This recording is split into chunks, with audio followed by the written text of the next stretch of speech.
Dewa Perang Ye-Shikai. Bab 666. Apa yang terjadi? Ketika Jiqian mendengar Ye-Shikai mengatakan ini, wajahnya tiba-tiba berubah dan dia bertanya dengan cepat. Aku baru saja bermimpi bahwa King Yu dibunuh.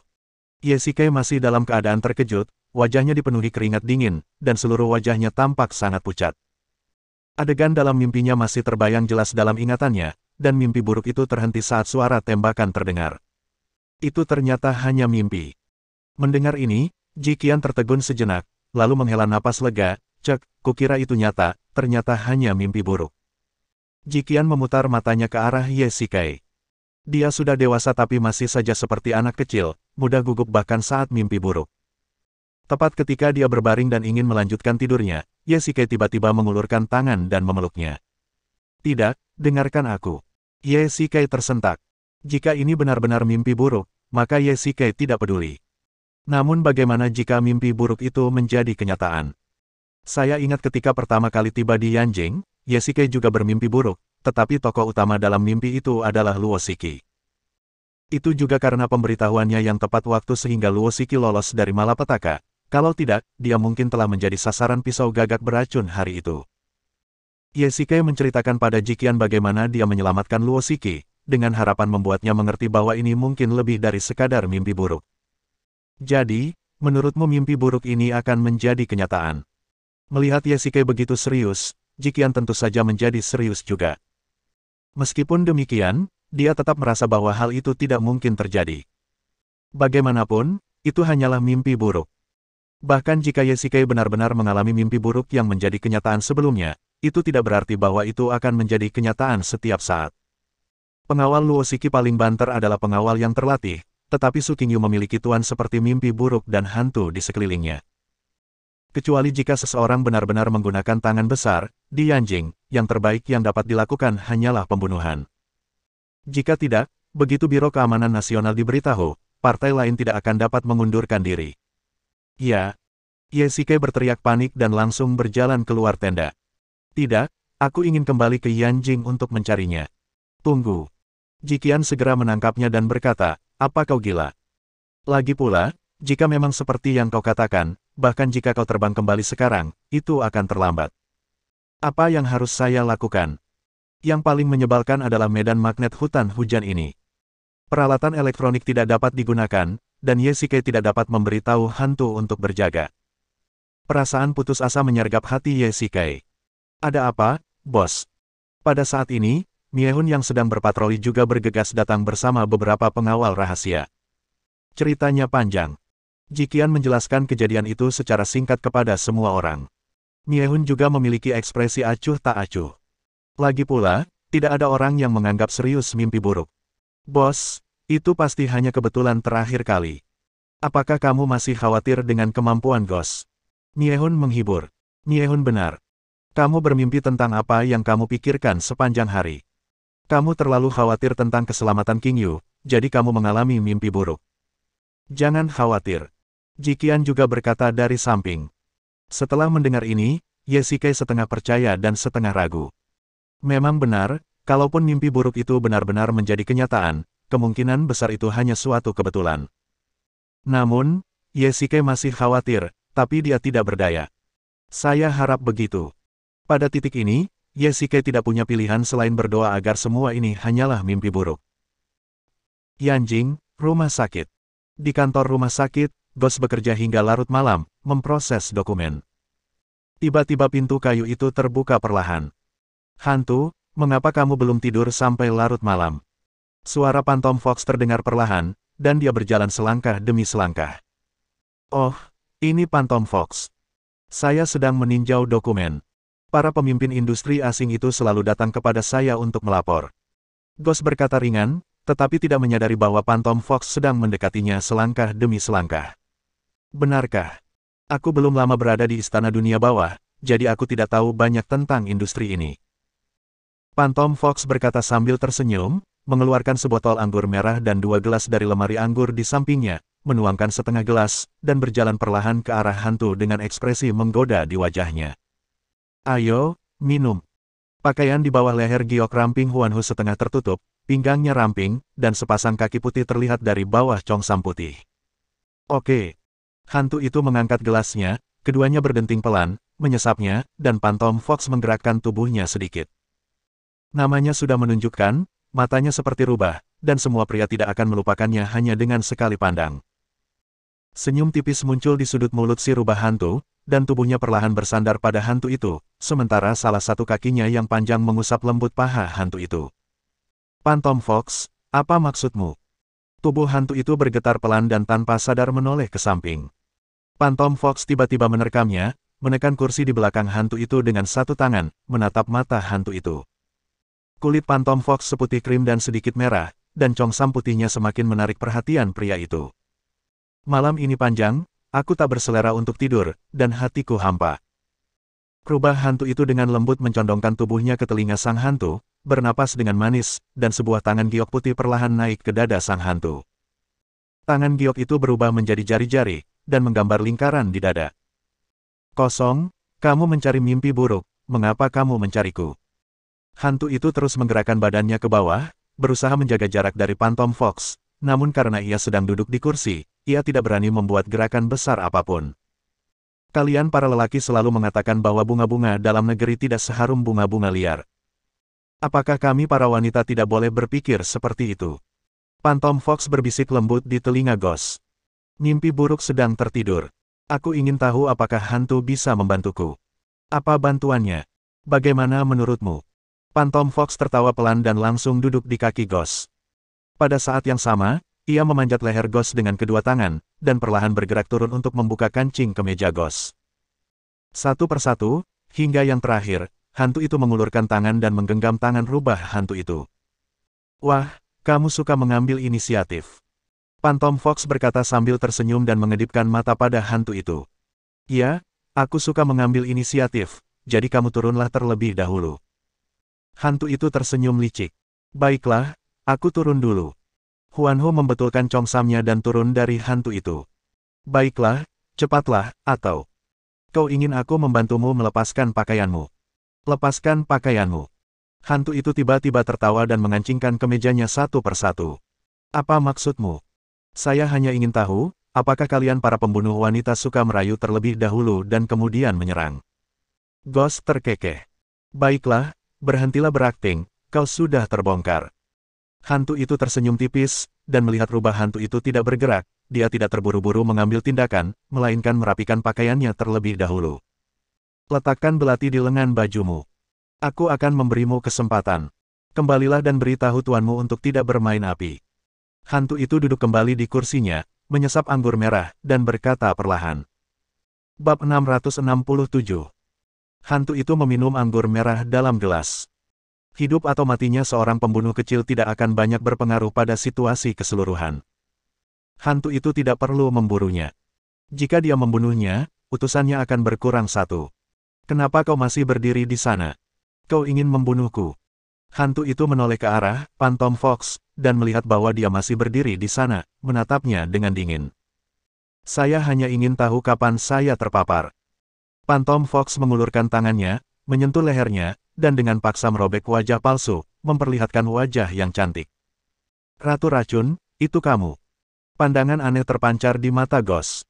Dia kenal wanita ini. Dia adalah seorang pembunuh wanita di bawah pimpinan Bos Sing dan pandai menyamar. Akan tetapi, ketika dia membersihkan benteng itu terakhir kali, Ghost ingat dengan jelas bahwa dia sudah mati. Apa yang sedang terjadi? Huff. Reputasi sebagai lembaga pemikir nomor satu di Istana Dunia Bawah memang pantas. Ratu Racun mencibir, lalu mengeluarkan belati entah dari mana dan menancapkannya di atas meja. Karena kamu ingin tahu di mana kamu terpapar, aku akan memberitahumu. Hantu itu tersenyum tipis, penyamaranmu sangat bagus, tak ada cacat sedikit pun. Kalau begitu, aku punya kekurangan. Haha, kamu salah karena kamu tidak mengerti orang yang kamu pura-pura. Di mata Phantom Fox, yang ada hanyalah mimpi buruk. Dia bahkan jarang berbicara padaku. Kamu bilang dia datang untuk merayuku. Apakah ini mungkin? Hantu itu tertawa terbahak-bahak, seolah-olah sedang mengejek Ratu Racun. Baiklah, kali ini kau hebat sekali. Tapi, Tuan Hantu, kalau aku tidak salah, Nona Su juga seharusnya ada di rumah sakit ini. Duji baru saja selesai berbicara ketika dia tiba-tiba merasakan hembusan angin di depannya.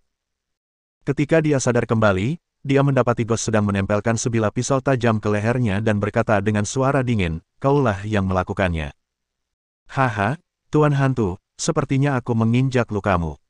Putri Racun tersenyum tipis, sama sekali tidak takut dengan bilah pisau tajam di lehernya. "Jika kau mengucapkan satu kata lagi, tuanmu akan kehilangan bahkan orang yang bisa menyampaikan pesan itu." Hantu itu mengayunkan senjatanya begitu cepat sehingga Putri Racun hanya merasakan layar hitam di depan matanya. Ketika dia membuka matanya, tanda darah muncul di sisi kanan wajahnya. "Kamu, jangan pukul wajah seseorang, apalagi wanita yang lebih mencintai wajahnya daripada nyawanya." Tapi Ghost benar-benar marah. Orang-orang ini telah melakukan trik dalam kegelapan berkali-kali, dan sekarang mereka bahkan menyebabkan Su Qingyu terluka parah dan pingsan. Meskipun dia tidak membunuhnya, dia harus memberinya pelajaran. "Sepertinya aku harus menggunakan cara ini untuk membuatmu tenang." Hantu itu berkata dengan dingin. Sebagai seorang pria sejati, mencakar wajah wanita dengan sengaja adalah perilaku bajingan, tapi kapankah hantu itu mengakui kalau dirinya bajingan? "Haha, Tuan Hantu, saya rasa Anda harus pergi memeriksa keselamatan Nona Su." Duji malah tertawa dan tidak marah. Begitu dia selesai berbicara, alarm di seluruh rumah sakit tiba-tiba menyala secara bersamaan, menimbulkan suara yang keras dan menusuk. Jantung Ghost tiba-tiba berdebar kencang. "Baiklah, Tuan Hantu, kenapa kau masih berdiri di sana?" Persimpangan Jalan Guanghua. Periksa yang berikutnya. Zhang Ting bersenjata api dan sedang memeriksa kendaraan yang lewat dengan polisi khusus di sampingnya. Situasinya sangat tidak stabil akhir-akhir ini, sehingga polisi khusus juga mulai melakukan inspeksi dan patroli rutin. "Kakak Ting, kenapa sekarang kamu jadi polisi lalu lintas?" Seorang polisi khusus bercanda di dekatnya. "Langsung saja bekerja, kenapa banyak bicara?" Zhang Ting masih berdedikasi seperti sebelumnya dan tidak bisa menahan diri untuk tidak memarahi. "Saudari kita Ting bertekad untuk menjadi pahlawan yang menyelamatkan dunia dan membantu orang-orang. Semakin sulit kasusnya, semakin besar motivasinya," kata rekan lainnya. "Kalian berdua sudah selesai. Kalian ngobrol banyak terus. Saudari Ting, Anda dipindahkan ke tim polisi lalu lintas terakhir kali. Saya mendengar bahwa Anda memecahkan kasus dengan seorang detektif dan kemudian kembali ke tim polisi khusus kami." Setelah gelombang lalu lintas berlalu, mereka bertiga memanfaatkan kesempatan ini untuk beristirahat. "Apa? Orang itu sama sekali bukan detektif, dia jelas seorang gangster." Setelah mendengar ucapan rekannya, pikiran Zhang Ting kembali teringat pada wajah Ye Shikai. Bajingan besar ini, dia ingat bahwa pernikahannya baru saja terjadi beberapa hari yang lalu. Zhang Ting juga menerima undangan pada waktu itu, tetapi dia harus pergi menjalankan misi, jadi dia tidak punya pilihan selain menolak. Namun, dia juga menjelaskan alasannya kepada Ye Shikai. Bagaimana mungkin seorang gangster memiliki kemampuan seperti itu? Seluruh kepolisian sedang sibuk dengan kasus Sun Long saat itu. Bagaimana mungkin seseorang yang bisa memecahkan kasus itu tidak memiliki beberapa keterampilan? Polisi khusus itu menggelengkan kepala dan berkata sambil tersenyum. "Cek, ini cuma keberuntungan." Zhang Ting mencibir. Dia tidak tahu mengapa, tetapi sebenarnya dia sangat mengagumi Ye Shikai di dalam hatinya. Hanya saja dia tidak bisa memujinya di depan orang lain. Dia bahkan selalu ingin orang lain berpikir bahwa dia dan Ye Shikai mempunyai dendam satu sama lain. "Apakah kamu menyadari bahwa Suster Ting tampak khawatir akhir-akhir ini?" "Hei, kenapa kau masih berbisik-bisik? Kau tidak mendengar apa yang baru saja kukatakan?" Zhang Ting tidak dapat menahan diri untuk tidak berteriak ketika melihat dua orang itu berbisik-bisik. Dentuman, dentum. Tiba-tiba, suara tembakan terdengar di kejauhan. Suaranya tidak keras, tetapi cukup untuk didengar oleh mereka bertiga dengan jelas. "Kakak Ting, sepertinya ada suara tembakan." Seseorang tiba-tiba bereaksi dan berbalik untuk melihat Zhang Ting sudah mengisi peluru, dan matanya kembali menampakkan ekspresi ganas. "Periksa saja, Xiao Zhang, hubungi markas besar dan jelaskan situasinya." "Ya." Ledakan. Suara tembakan pun terdengar dari dalam rumah sakit, dan sekelompok pembunuh menyerbu ke arah lantai 6 dari 3 arah. Semuanya memegang pistol di tangan mereka dan bayonet serta belati di pinggang mereka. Tugas penjaga rahasia Istana Hades pada umumnya adalah melindungi diri mereka sendiri, dan karena mereka berada di tempat berbahaya, tidaklah nyaman bagi mereka untuk membawa senjata besar, jadi mereka hanya membawa pistol dan belati. Pembunuh itu datang dengan kecepatan tinggi dan menyerbu ke lantai 4 dengan satu tarikan napas. Brengsek. Hantu itu memegang pisau panjang dan bertemu 3 pembunuh di sudut. Mereka adalah kepala-kepala yang diantar ke pintunya. Hantu itu membunuh mereka dalam beberapa pukulan dan mengambil pistol serta beberapa magasin. Hancurkan bola lampu dan alarmnya. Ledakan. Ledakan. Peredam tersebut mengurangi suara tembakan seminimal mungkin, yang membuat Ghost untuk sementara tidak dapat membedakan posisi lawan. Pada saat yang sama, lampu di atas rumah sakit padam satu persatu. Ini adalah strategi lawan. Selama tidak ada cahaya, mereka dapat memanfaatkan kekacauan untuk melakukan pembunuhan. Brengsek.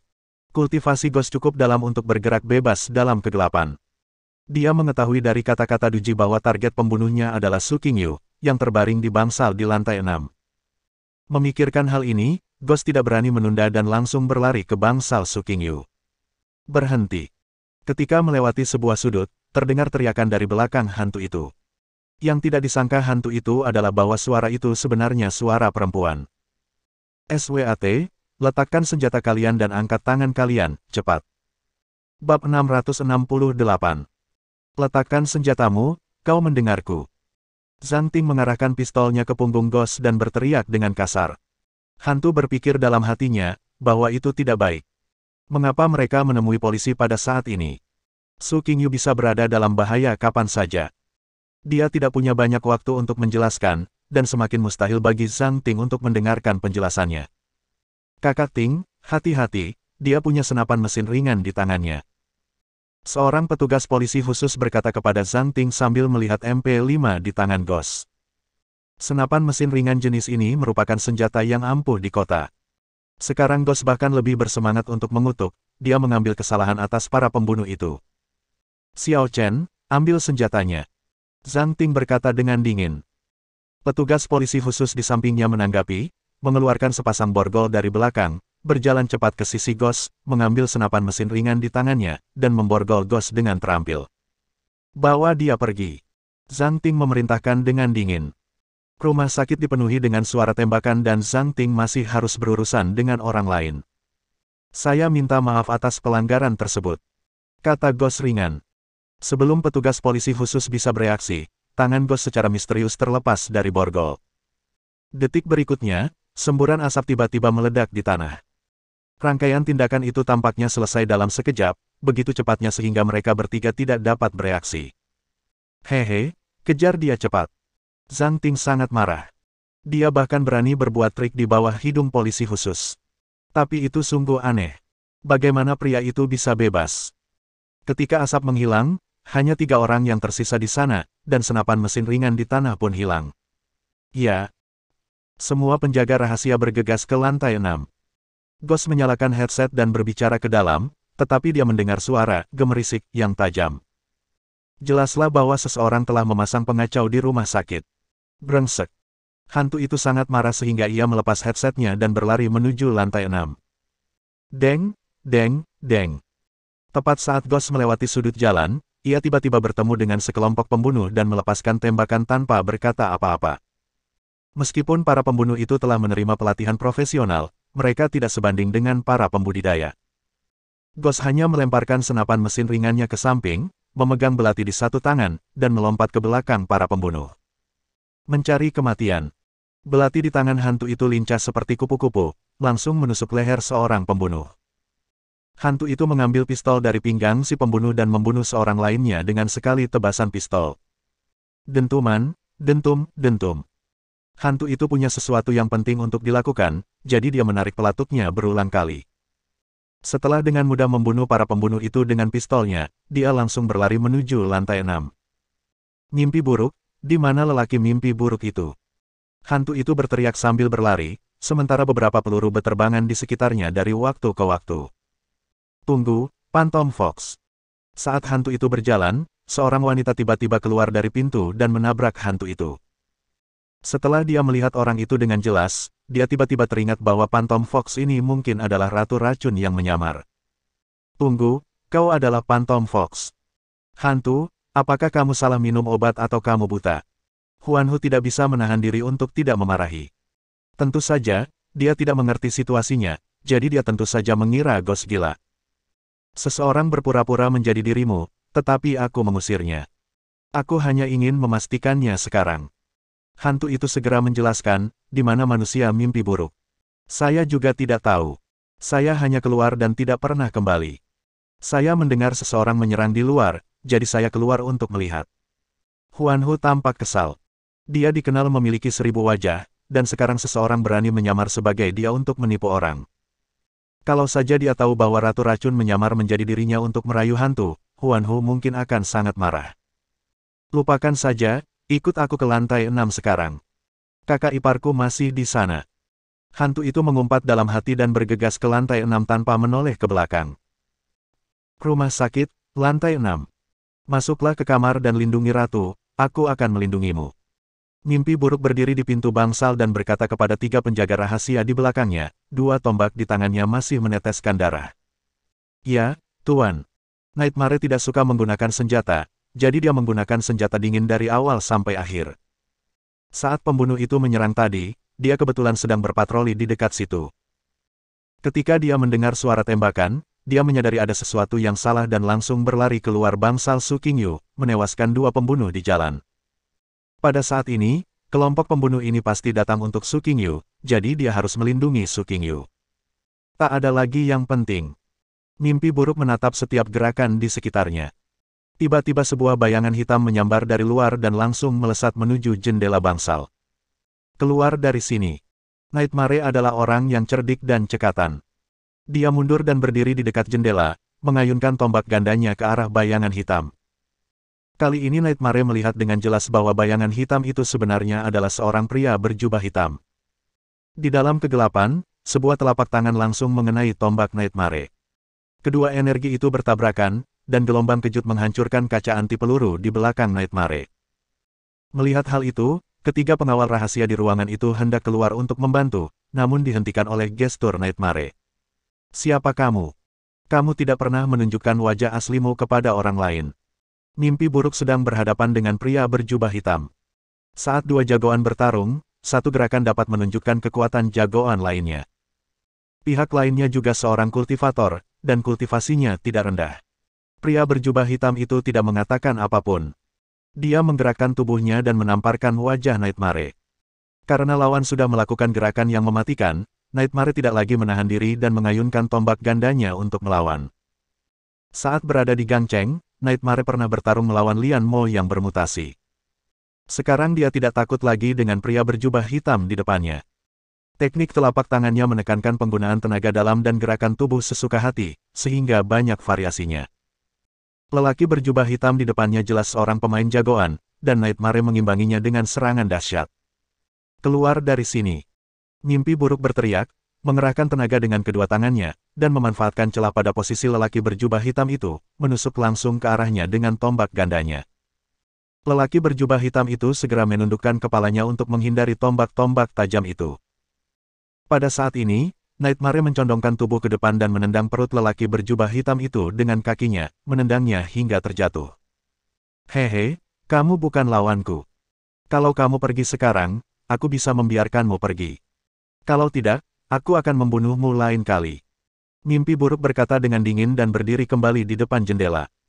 Secara objektif, pria berjubah hitam itu tidak lemah, tetapi targetnya selalu Su Qingyu di bangsal, jadi ketika mereka bertarung tadi, dia ingin menerobos mimpi buruk dari waktu ke waktu.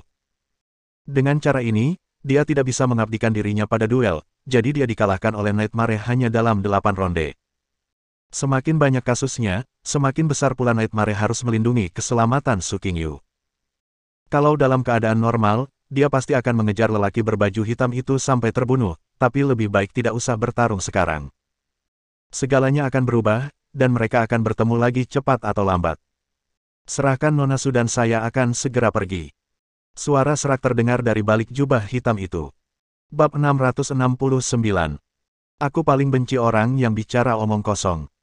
Mimpi buruk mencibir dan menebas dengan 2 tombak tangannya. Dia mengira lelaki berjubah hitam itu akan mengucapkan kata-kata yang lebih muluk-muluk. Jika dia benar-benar memberikan Su Qingyu kepadanya, maka pertarungan Nightmare sebelumnya tidak akan ada artinya. Kedua pria itu bertarung bolak-balik. Meskipun kemampuan telapak tangan pria berjubah hitam itu tidak buruk, Nightmare jelas lebih baik. Mimpi buruk bertarung dengan sangat gigih, mencari niat membunuh. Pria berjubah hitam itu tampaknya takut akan sesuatu. Setelah terkena Nightmare beberapa kali, dia hanya bisa melawan. Jika Su Qingyu tidak ada di bangsal, mimpi buruk tidak akan berani melakukan tindakan besar apapun, dan dia mungkin sudah terluka parah sekarang. Huho! Tiba-tiba bayangan hitam lain melintas dari samping. Nightmare melihatnya sekilas dan langsung menutup jendela. Seperti yang diharapkan, mereka punya rencana cadangan, dan target mereka adalah Su Qingyu di dalam. Ledakan. Kedua pria itu hanya bertarung satu kali, tetapi Nightmare sedikit mengernyit. Pria ini bahkan lebih kuat dari pria berjubah hitam tadi, dan serangannya bahkan lebih ganas. Jika bukan karena reaksi cepat Nightmare, dia hampir tidak bisa menghentikannya. Ketika dia mendongak lagi, Nightmare tahu sebabnya. Pria bertopeng hitam itu adalah Bos Sing. Orang-orang ini memang dikirim olehnya. Mimpi buruk, kurasa sebaiknya kau minggir. Suara serak Bos Sing terdengar dari balik topeng. Ghost telah menganalisis suara ini sebelumnya. Yang lebih mengejutkan lagi adalah bahwa suara ini merupakan suara sintetis yang dihasilkan oleh pengubah suara. Bos Sing juga sangat misterius, kalau tidak, dia tidak akan memakai topeng. Satu lagi yang ngomong-omong kosong. Mimpi buruk tertawa dingin. Bos Sing dan pria berjubah hitam saling memandang dan perlahan mendekati Nightmare dari kiri dan kanan. Sekarang, tinggal 1 lawan 2. Mimpi buruk berada pada posisi yang kurang menguntungkan, dan dia juga harus memperhatikan Su Qingyu di belakangnya. Pintu bangsal itu terbuat dari logam paduan dan tidak mudah dibobol, jadi Nightmare tetap tinggal di dekat pecahan kaca dan menatap mereka berdua. Itu terjadi dalam sekejap. Kedua pria itu bergerak hampir bersamaan dan menerkam ke arah Nightmare. Satu telapak tangan dan satu pisau berhasil menghalangi 2 tombak Nightmare. Sebagai jenderal terkuat dari 4 jenderal Istana Dunia Bawah, Nightmare selalu suka bekerja sendiri, jadi dia selalu bertarung dengan beberapa orang melawan kekuatan yang lebih besar. Ini juga karena kepribadiannya. Pisau Bos Sing sangat cepat, dan 2 tinju Nightmare tidak dapat menandingi 4 tangan, jadi ia hanya mampu menangkisnya dengan pas-pasan. Sebagai perbandingan, gerakan pria berjubah hitam setengah ketukan lebih lambat, dan dia tidak mengenai titik vital secara langsung. Tampaknya dia ingin melewati mimpi buruk dan membunuh Su Qingyu secara langsung. Mimpi buruk terus menangkis, dan Bos Sing dengan sengaja menyingkap kelemahannya. Saat Nightmare bergerak, lelaki berjubah hitam di sebelahnya memukul perutnya dengan telapak tangan, dan darah langsung muncrat keluar. Batuk-batuk. Nightmare batuk darah di mulutnya, mengedarkan energi internalnya untuk menyesuaikan diri, dan Bos Sing menyerangnya lagi. Kali ini Nightmare sedikit panik, bukan karena dia takut tidak bisa mengalahkan mereka berdua, tetapi karena dia khawatir dengan Su Qingyu di belakangnya. Kamu tangkap targetnya, dan aku akan mengurus Nightmare. Bos Sing berbalik dan berkata dengan tenang kepada pria berjubah hitam di sampingnya. Ya. Tiba-tiba keluar cambuk panjang dari sampingnya, bagaikan ular piton yang keluar dari gua. Lelaki berjubah hitam itu membalikkan badannya ke samping untuk menghindari cambuk itu. Cambuk panjang itu menghantam dinding di sampingnya, meninggalkan goresan yang dalam pada dinding beton. Siapa yang berani menyentuhnya?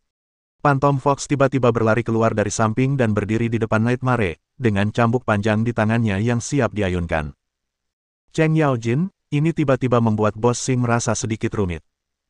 Hati-hati dengan pisaunya. Dengan kedatangan Phantom Fox, si hantu mengikutinya dari dekat, menebas Bos Sing dengan pisau panjang, dan mereka berdua mulai bertarung. Saya mendengar dari bos bahwa ada seorang pria bernama Sing yang sangat merepotkan. Saya di sini untuk melawannya hari ini. Hantu itu mencibir. Dia adalah penasihat militer, Istana Dunia Bawah, jadi wajar saja jika dia kadang-kadang diejek oleh orang lain sebagai pekerja kantoran, Istana Dunia Bawah. Namun kekuatannya juga tidak lemah. Setelah beberapa ronde, dia hanya beberapa gerakan lebih lemah dari Bos Sing. Apakah kamu baik-baik saja? Phantom Fox membantu Nightmare bangkit. Meskipun serangan telapak tangan dari lelaki berjubah hitam itu kuat, namun tidak dapat melukai Nightmare secara serius. Aku baik-baik saja. Tolong bantu Ghost. Aku akan mengurus orang tua ini. Mimpi buruk melambaikan tombaknya dengan santai beberapa kali, dan matanya sekali lagi menunjukkan niat membunuh yang dingin. Aku sudah hidup damai terlalu lama. Aku perlu bergerak sedikit hari ini. Wajah Nightmare berubah, matanya tampak mampu menyemburkan api, dan dia langsung menyerbu ke arah lelaki berjubah hitam itu. Keduanya bertarung bersama. Nightmare menggunakan seluruh kekuatannya, dan serangannya bahkan lebih ganas dari sebelumnya. Kedua tombak di tangannya terus bersilangan, dan posisi menusuknya adalah pada titik vital. Pria berjubah hitam itu dipukuli habis-habisan oleh pukulan-pukulan itu. Bagaimanapun, dia tidak bersenjata, dan tidak peduli seberapa tinggi keterampilan seni bela dirinya, dia takut pada pisau dapur, belum lagi kultivasi Nightmare tidak kalah dengan miliknya. Skueak, Nightmare memanfaatkan kesempatan itu dan menusuk lengan pria berjubah hitam itu dengan tombak, namun tidak menembusnya sepenuhnya. Kali ini lelaki berjubah hitam itu bertarung dengan sangat konservatif, dan tombaknya menggores bahunya, meninggalkan bekas berdarah. Penuh kebencian. Tepat ketika semua orang sedang bertempur dengan sengit, suara sirene tiba-tiba terdengar di lantai bawah rumah sakit. Ghost adalah satu-satunya orang yang hadir dan tidak terkejut. Petugas polisi khusus yang baru melihat situasi ini pasti akan melaporkannya ke markas. Sebaliknya, Bos Sing gemetar, tetapi sayangnya topeng itu menghalangi pandangan terkejut di wajahnya. Seorang hantu dari dunia bawah benar-benar melaporkan sebuah kasus ke polisi. Bos Sing berkata dengan suara dingin, seolah mengejeknya. Terlepas dari apakah kamu melaporkan kasus ini atau tidak, jika kamu punya nyali, tetaplah di sini dan lawan aku. Nona Su ada di sana, apakah kamu tidak ingin menangkapnya? Ayo, kita lawan lagi. Provokasi sarkastik bukanlah keahlian Bos Sing. Ghost, sebagai lembaga pemikir nomor satu di Istana Dunia Bawah, memiliki lidah yang tajam. Bos Sing tidak berani tinggal di sini sama sekali. Dia membawa begitu banyak pembunuh dan senjata, dan pembunuhan itu berubah menjadi serangan terhadap gedung. Sekarang dia dalam dilema. Satu-satunya cara adalah segera melarikan diri. Bos, polisi ada di sini. Pada saat ini, seorang pembunuh juga bergegas mendekat dan berbisik di telinga Bos Sing. Beritahukan semua orang untuk segera mundur. Buku-buku jari Bos Sing memutih karena mengepalkan pisau panjang itu. Kalau saja polisi tidak datang, mungkin dia bisa saja bertempur dalam pertempuran yang berlarut-larut. Ya, bos. Pembunuh itu melirik semua orang dan segera mundur. Ayo mundur, kata Bos Sing ringan. Pria berjubah hitam itu mengangguk, lalu mereka berdua memanjat pagar dan melompat langsung dari lantai 6. Masih ingin pergi. Saat Nightmare hendak mengejarnya, ia dihentikan oleh hantu. Lupakan saja, melindungi adik iparku adalah hal yang paling penting. Mereka tidak akan bisa melompat-lompat lebih lama lagi. Bagaimana dengan kerugian kita? Kata Ghost dengan tenang. 6 orang tewas. Semuanya dibunuh oleh para pembunuh. Beberapa lainnya terluka saat bertempur dengan para pembunuh. Lupakan saja, kita akan selesaikan masalah ini dengan mereka nanti. Hantu itu berkata dengan dingin, menatap rubah hantu itu, menggelengkan kepalanya, dan berpikir, lupakan saja, lebih baik tidak memberitahunya bahwa Ratu Racun menyamar sebagai dirinya untuk merayunya. Bab 670. Polisi khusus Yanjing, semuanya jongkok dan angkat tangan. Tidak lama kemudian, sekelompok polisi khusus naik ke lantai 6, dipimpin oleh Zhang Ting. Ghost dihentikan oleh Zhang Ting sebelumnya, tetapi dia hanya melihat bagian belakang dan tidak melihat seluruh wajah. Oleh karena itu, Ghost memanfaatkan waktu ketika Bos Sing pergi untuk mengganti pakaiannya sehingga dia tidak dikenali sama sekali. Benarkah? Tidakkah kau lihat kita semua adalah korban? Huan Hu tidak bisa menahan diri untuk tidak mengeluh. Namun, karena mereka polisi khusus, mereka ada di sini untuk menangani insiden tersebut. Sebelumnya, Ye Shikai telah memerintahkan di Istana Dunia Bawah bahwa tidak seorang pun yang diizinkan menghalangi tindakan Yanjing dan harus bekerja sama. Saudari Ting, kami telah menyelidiki tempat kejadian perkara dan beberapa mayat tampaknya telah dibawa pergi. Pada saat ini, seorang petugas polisi khusus berlari untuk melapor. Mereka menyalakan sirene begitu mereka masuk. Suaranya bisa terdengar hingga 2 kilometer jauhnya. Apakah menurutmu mereka akan tinggal di sini? Mimpi buruk bersandar ke dinding dan mencibir. Zhang Ting tampak sedikit tidak senang setelah mendengar ini. Dia perlahan berjalan di depan Nightmare dan bertanya, siapa orang yang bertanggung jawab atas dirimu? Itu aku. Pada saat ini, sebuah suara terdengar di belakang kerumunan. Ghost merapikan jasnya dan berjalan ke tengah kerumunan. Saya orang yang bertanggung jawab atas rumah sakit ini. Apa yang baru saja terjadi? Sekelompok orang datang ke rumah sakit kami dengan membawa senjata untuk membunuh orang. Pak Polisi, tugas Anda untuk menyelidiki hal-hal ini. Kata Ghost ringan. Kami tentu akan menyelidiki identitas dan motif penembaknya, dan saya harap Anda mau bekerja sama. Itu wajar. Yanjing, Kantor polisi. Anda bukan warga negara Tiongkok. Ya, saya orang Prancis. Nama kamu? Hantu, kata hantu itu enteng. Memang, meski mayoritas penghuni Istana Hades adalah orang Tionghoa, tapi pada dasarnya mereka bukanlah warga negara Tionghoa. Salah satu alasannya adalah karena aktivitas Istana Hades sebagian besar berada di luar negeri, termasuk nama, hantu, yang juga diterjemahkan dari nama kodenya, hantu. Hantu.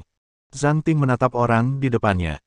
Dia jelas orang timur, dan dia berbicara bahasa Mandarin dengan lancar. Dia sama sekali tidak tampak seperti orang asing. Bahasa Inggris Anda bagus, Pak Polisi. Hantu itu tersenyum dengan sangat sopan. Menurut laporan, rumah sakit ini adalah milik Anda. Ya, itu milikku. Hantu itu mengangguk. Apakah ada pasien di rumah sakit? Hanya satu, kata hantu itu dengan tenang. Hanya ada satu pasien di satu rumah sakit. Zhang Ting sedikit terkejut setelah mendengar ini. Di Yanjing, ada banyak rumah sakit swasta, dan sebagian besar orang yang pergi ke sana adalah pengusaha kaya, selebriti, dan orang lainnya. Salah satu alasannya adalah karena peralatan di rumah sakit swasta lebih canggih, dan alasan lainnya adalah untuk melindungi privasi mereka. Tetapi ini adalah pertama kalinya dia mendengar bahwa hanya ada satu pasien di satu rumah sakit. Ya, karena pasien ini memiliki identitas khusus. Ghost mencibir, kenapa, ilegal kalau hanya menerima satu pasien? Bukan itu masalahnya. Merupakan hak prerogatif Anda untuk memutuskan pasien mana yang akan direkrut. Zhang Ting mengeluh dalam hatinya, sungguh jahatnya kapitalisme. Siapa nama pasiennya? Zhang Ting bertanya. Su Qingyu, Presiden grup Tianya. Ghost berhenti sejenak dan berkata ringan. Apa? Zhang Ting terdiam saat mendengar nama Su Qingyu. Bukankah dia baru saja menikah dengan Ye Shikai? Mengapa dia dirawat di rumah sakit? Apakah dia sakit atau terluka? Seberapa seriuskah hal itu? Yang paling penting adalah, mengapa Su Qingyu satu-satunya pasien di rumah sakit hantu? Ada apa, petugas Zhang, apakah Anda kenal Nona Su? Ghost telah melihat banyak orang dan memiliki mata yang tajam. Dia segera menyadari ada yang tidak beres dengan Zhang Ting. Orang dapat memiliki banyak ekspresi mikro dalam sekejap. Faktanya, penyamaran seseorang dapat menyembunyikan ekspresinya, tetapi ekspresi mikro dalam setiap frame sulit disembunyikan. Ghost memiliki penglihatan yang luar biasa. Zhang Ting terkejut, terutama ketika dia mendengar nama Su Qingyu. Saya mengenalnya. Dia adalah tokoh terkenal di kalangan pebisnis Yanjing. Zhang Ting menenangkan diri dan berkata dengan ringan. Ghost mengangguk sedikit. Zhang Ting tidak tahu bahwa Ghost adalah bawahan Ye Shikai, kalau tidak, dia pasti akan membawa topik itu ke Ye Shikai. Baiklah, kalau tidak ada masalah, pengacaraku sudah menyiapkan dokumennya, jadi kurasa aku bisa pergi sekarang. Ini. Zhang Ting ragu-ragu. Informasi tersebut menunjukkan bahwa Ghost adalah seorang pengusaha, tetapi dia punya firasat samar bahwa masalahnya tidak sesederhana itu. Kakak Ting, bagaimanapun juga, dia ada di sini untuk bekerja sama dalam penyelidikan, dan tidak baik bagi kita untuk menahannya terlalu lama. Pengacaranya sudah menunggu di luar. Seorang rekan di dekatnya berkata lembut.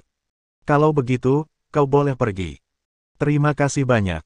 Direktur, mengapa Anda ada di sini? Tepat saat Zhang Ting sedang memilah dokumen, Song Tian masuk. Datanglah dan lihatlah situasi kasus ini. Song Tian mengerutkan kening. Kasus ini bukan kasus kecil. Tidak hanya melibatkan banyak orang, tetapi juga melibatkan senjata api. Para petinggi menanganinya dengan sangat serius. Jangan khawatir, saya yakin bisa memecahkan kasus ini. Setelah mendengarkan ini, Zhang Ting tersenyum percaya diri dan memberi hormat kepada Song Tian. Direktur Song, maaf membuat Anda menunggu. Pada saat ini, seorang pria masuk dari pintu. Zhang Ting mendongak dan melihat bahwa pria itu adalah Tianjing. Tidak apa-apa. Song Tian menoleh dan menatap Zhang Ting. Anda dapat memilah informasinya nanti dan memberikannya kepadanya. Tunggu, Ketua, apa maksudmu? Kenapa kau ingin aku menyerahkan kasus ini ke Biro Keamanan Nasional? Setelah mendengar ini, Zhang Ting begitu terkejut hingga dia hampir berteriak. Dia tidak mengerti apa maksud Song Tian. Petugas Zhang, kasus ini sekarang sedang diselidiki oleh Biro Keamanan Nasional. Mohon bekerja sama dengan kami. Tianjing berkata sambil tersenyum. Zhang Ting sangat marah. Apa artinya ini? Apakah dia tidak percaya padanya? Saya mengerti. Zhang Ting mengepalkan tangannya, mendengus dingin, berbalik dan pergi. Ledakan. Pintu kantor dibanting hingga tertutup dan semua orang dikejutkan oleh tindakan Zhang Ting. Kakak Ting, apa yang terjadi? Seorang rekan kerja masuk ke kantor Zhang Ting dan melihatnya duduk di kursi dengan ekspresi tertekan di wajahnya. Apalagi yang terjadi? Kasusnya sudah selesai. Zhang Ting berkata dengan tidak senang dan membanting cangkir itu ke meja. Apa? Kenapa kasusnya sudah selesai? Rekan kerjanya tiba-tiba menarik napas. Ngomong-ngomong, aku ingat beberapa orang dari Biro Keamanan Nasional datang untuk menyelidiki. Saudari Ting, karena Biro Keamanan Nasional ingin menyelidiki, mari kita bekerja sama. Biro Keamanan Nasional adalah perisai China, dan kasus-kasus yang mereka tangani bukanlah kasus kriminal biasa. Hanya kasus-kasus besar yang layak mendapat intervensi Biro Keamanan Nasional. Tidak, saya harus berpartisipasi dalam penyelidikan. Zhang Ting berkata dengan marah. Bagaimana mungkin dia tidak tertekan ketika Biro Keamanan Nasional mencampuri kasus tersebut? Xiao Chen, berikan aku salinan informasi yang telah kamu urutkan. Bersambung.